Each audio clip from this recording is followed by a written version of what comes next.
Good morning, my dear patrons, supporters and fans and students and friends.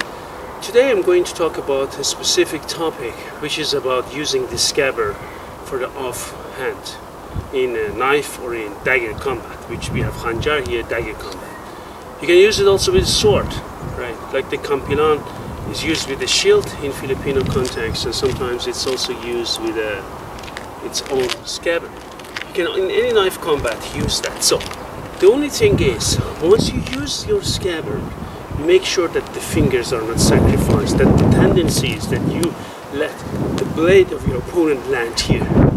I personally am not a big fan of that. I personally want to have my fingers here, so the trapping, I'm more into trapping than defending or blocking or deflecting with the scabbard. But many people don't feel comfortable with trapping, so my suggestion is use your scabbard in a dagger combat. So once you have it, for example, you can use this. Once you feel the blade here, you immediately can counterattack. For example, once I feel it, you can counterattack. You feel it, you can counterattack. You feel it, you can counterattack. So this is something which goes hand in hand with your dagger. And once you feel, you counterattack. And this can go in a very, for example, let me just give you some examples. I come here, I counterattack. Here, I counterattack. Right? You come here, you counterattack.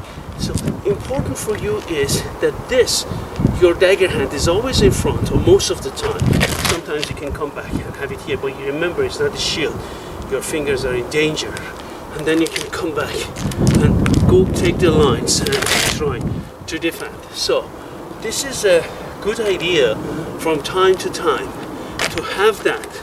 So you know that you have a scabbard, because the scabbard is quite short but still provides a bit of protection. The question for us sometimes is, should I use it like that? I wouldn't recommend it, because then the scabbard could be cut and go and get stuck in the leather or in the wood. But still, this is a better choice for flow of movement. Give it a try and try to figure out. You can also have protection for your hand with unsharp things. You can just try to spar with a fencing mask and try to see if you can hold that. Because then in sparring you can develop also the gauging distance and all these things. Okay, this was a question which I was asked. Yes, you can use scabbard in any dagger or knife combat system for your offhand. This is one alternative. Thank you very much and have a nice day.